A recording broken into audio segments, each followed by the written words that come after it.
Kamusta namang estudyante si Janice? Yung totoo lang, Masha. May totoo, ha? Alam mo, I'm very impressed with Janice. She's probably the only one that has taken so many courses here. Oh, wow. Masaya, tsaka nag-OJT ako sa kusina. So, alam mo na yung mga recipe. Alam ko, Ba't hindi mo ginagawa? I have to make a version of mine. Kasi gusto namin yung Caesar salad ng kape May kayo kumain sa kape-sabi. Pwede bang pakita mo lang sa amin yung arms mo? Ano yan? Battle scars. Battle scars! Ayan. Natamaan ng frying pan ko recently, boiling oil.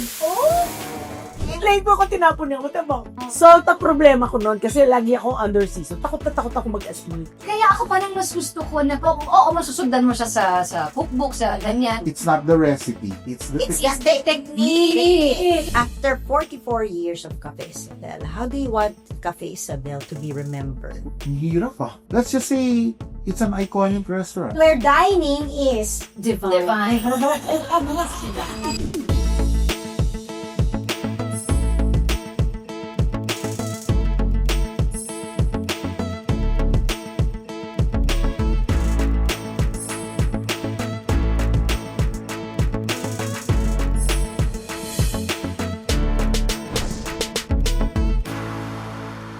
Chef, meron ka ba bang gustong gawin? Meron ka ba bang gustong lutuin? Meron ka bang gustong ma-experience pa? Parang what a question, no? Meron That doesn't cross my mind. Siguro, Kain na siguro mag-experience ba ng ibang cuisine sa ibang mga countries? Like, Can you say you've eaten everywhere? wala akong dexterity sa African cuisine. That's still something I have to to explore. discover. Yeah. I have been to the fringes of Africa, which is Morocco, but that's a little different. So I want to discover that. At least meron pang, may parang gano'n ka pa There's look forward something. pa, diba? Parang kahit na all these years, there's still something he wants to learn. Right. Do you know, The journey never ends. Si Chef, hindi siya kaagad chef ah. Ano? He used to be in business. Di ba siya finance? Oh, banker si Chef.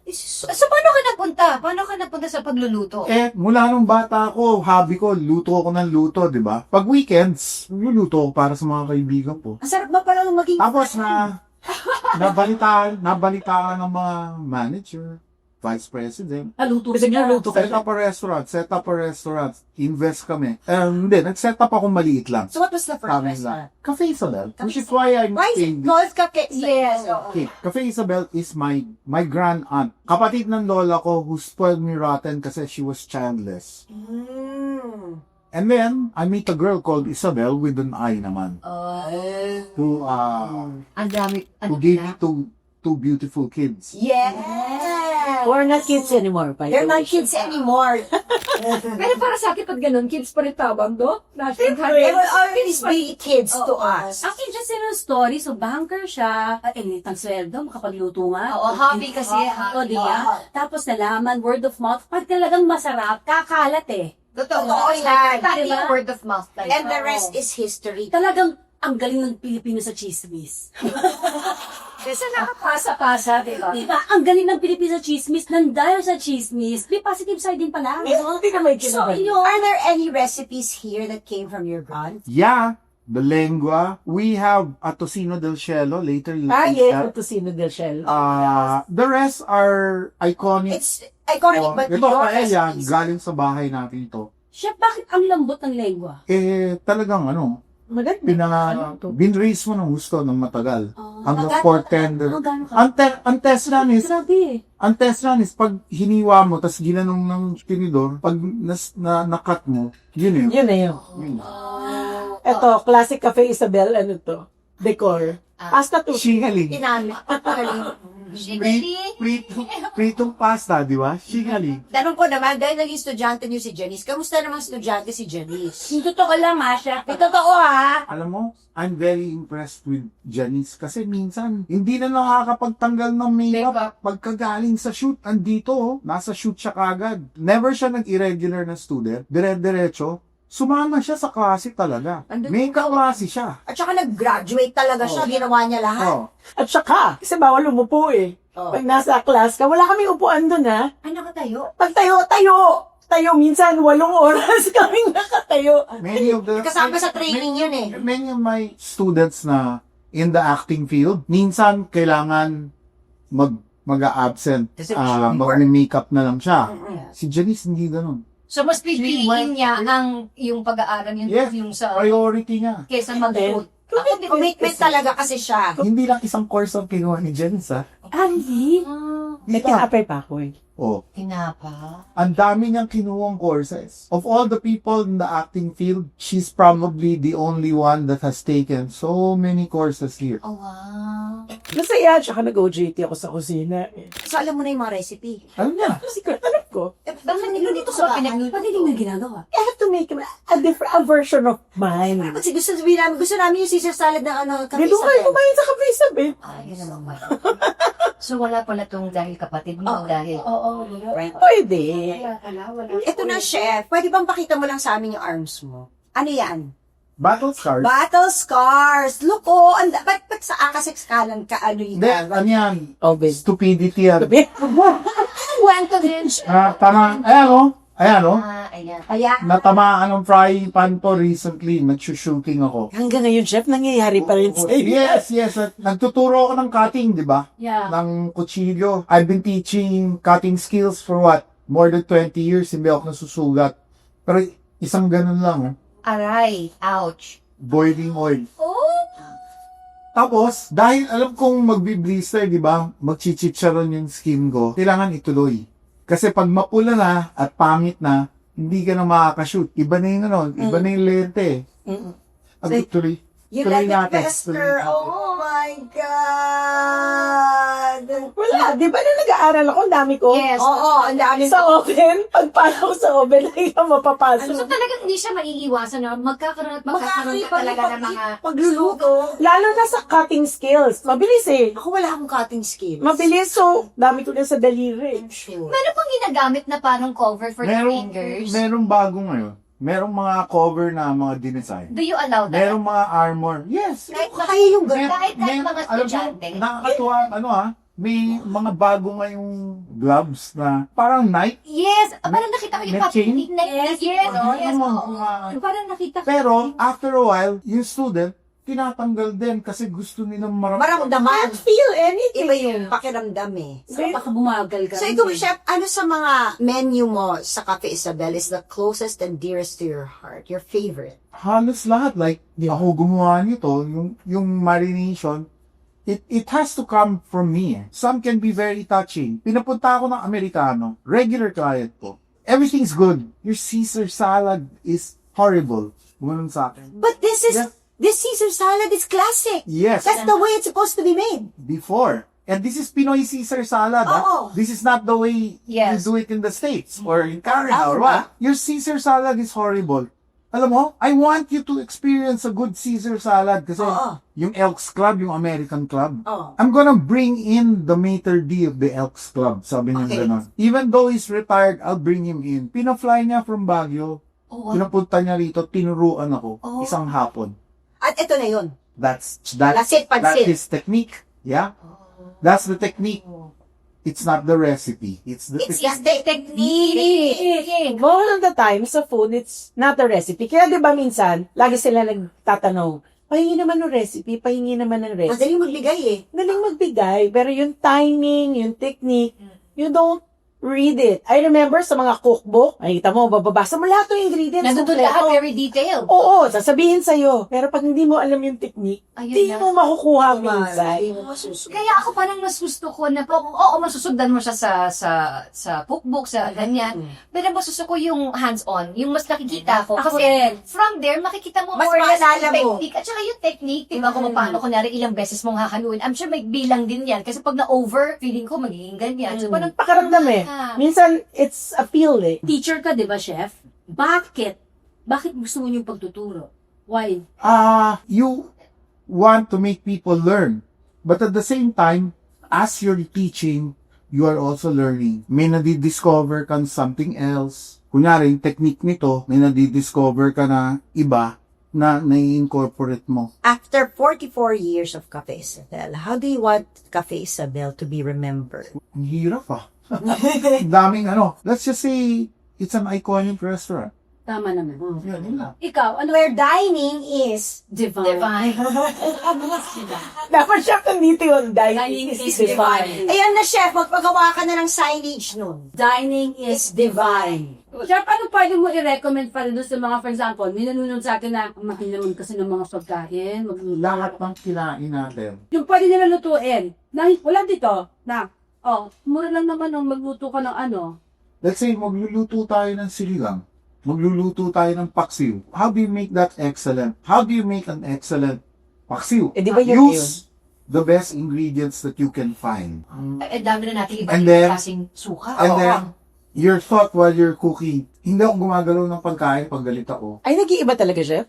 Pumapait. This is the first time I told people, hindi ako nagluluto pag galit ako. Baka Sabi nila, lilipat daw eh. lumilipat yung yung emotions, your energy dun sa food. Sa akin. Kaya pala, dining is divine. Ayan. Because you have to be divine. This is Kasi Castillo del Cielo. This is called Bacon from Heaven. Bacon from heaven. In an era, this is a 200-year-old recipe of my family. And it's not a secret. It's in my book. People want to do it, they can do it. Itong gel na to is made from butter, egg yolks, and caramel.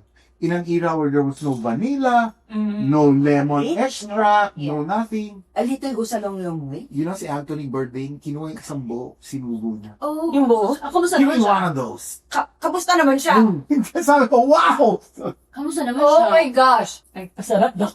Sarap. The mouthpiece, Sarap na no? Yeah. Na-miss ko to. Oh my gosh. Guys, you have to try this.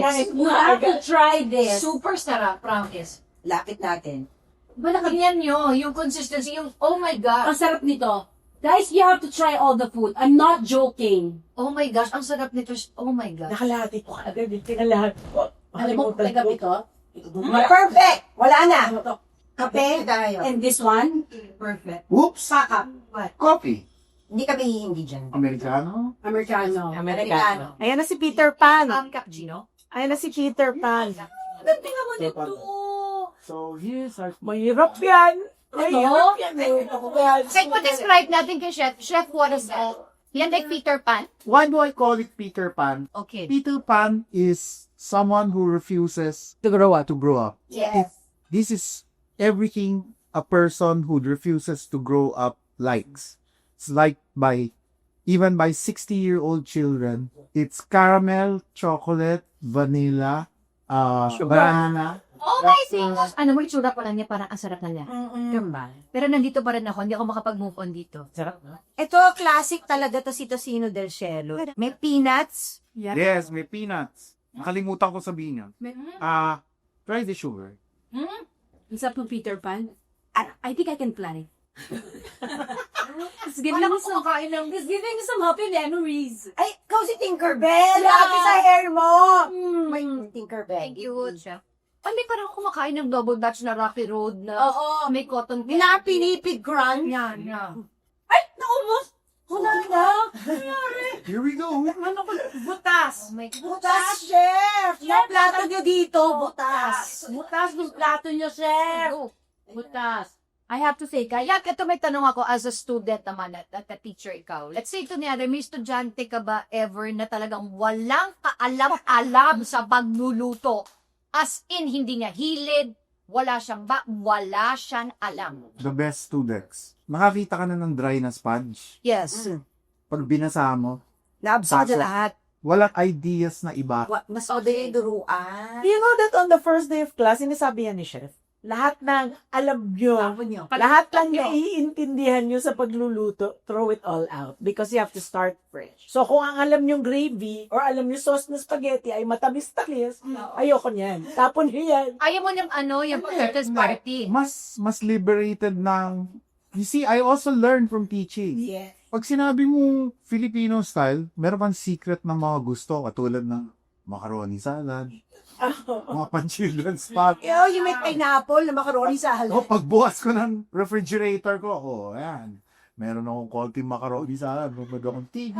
Pero I'm okay with that. It doesn't harm me anymore. If you're looking for authenticity, syempre, sasabihin mo sa Italiano, version namin to eh. Oo. These are Hindi version. authentic Pinoy na spaghetti. Hindi to authentic.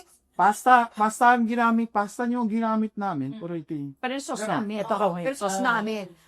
Buti nga ngayon, meron na tayong ganung klaseng fried sa pagkain natin na, oo nga matamis ang spaghetti namin, pero ang gusto namin. At saka itong version natin. Ang version namin, Yeah. it doesn't mean it's wrong. There's so many things to discover about Filipino food and things made in the Philippines. What's the best fried chicken in the world? Jollibee! Yun. There's so many things to discover. Kasi merong Jollibee, iba din yung sa Pancake House, Yes. Oh. fried Oo, chicken. okay Iba din din yung yun. sa Iba Oh. McDonald's. din. Iba rin yung Iba din yung... Pancake House, isa pa yung taste Pinoy ng at saka pagkain. Chinoy na fried chicken. Yes. Iba rin yun. Iba rin yung Strawberry. topping. Oo. Iba rin yung I think it's A matter of taste? a matter of taste and also it's a matter of discovering our roots now, ang pagkain Pilipino. How we really eat. Oo. I think itong generation na to, mas open to actually embracing our food, our Filipino food or our culture. Kasi parang nung sa atin, no, ano pa tayo parang tekan ba yan or meron tayo colonial mentality, aminin na natin. Ngayon, we're starting to But establish. now, the generation today, yung youth, they are so open to embracing our food, our culture, which is great. At saka parang mas adventurous din sila dahil Yeah. Lalay different. game, yes, o diba tayo yung parang... Kung saan tayo nasanay. Oo, kung ano yung kinanakalan natin na... No, Yun at yun lang. Oo, pero di ba ibig sabihin mali yun? Pero yun nga lang yung generation ngayon, mas... Mas adventurous. May trivia ako nung nag-aaral ako. Oh, sige, go. Ang problema sa akin ni Chef, hindi ako maalat kumain, di ba? So most of the time, my food was under season. Matay maalat eh. Ako maalat. Ito, kwento ko yan sa lengua. Oh, game. Minsan, masunyot din yun. Oo. Magalitan niya ako. Kasi, Lengua ko, tinapon niya ako. Tama. Salt ang problema ko noon kasi lagi ako under season. Takot na takot ako mag-aspirate. Ano mas okay, yung under season o yung maalat? If there was no spice in the world and you only had salt and you gave it to two people who cook the same piece of protein or vegetable, the better cook will always be the one na taman-tama ang pag-season nila. oo nga naman. Kasi hindi mo naman, Judge yung choices mo lang. But that's Kulang sa a asin. matter of culture.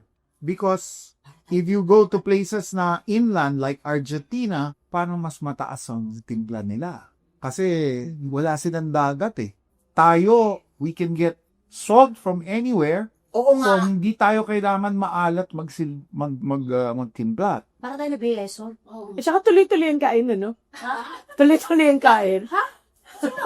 Ito nga, kinuha yung plato niya, sa akin nakikiplato. Sino ka na eh?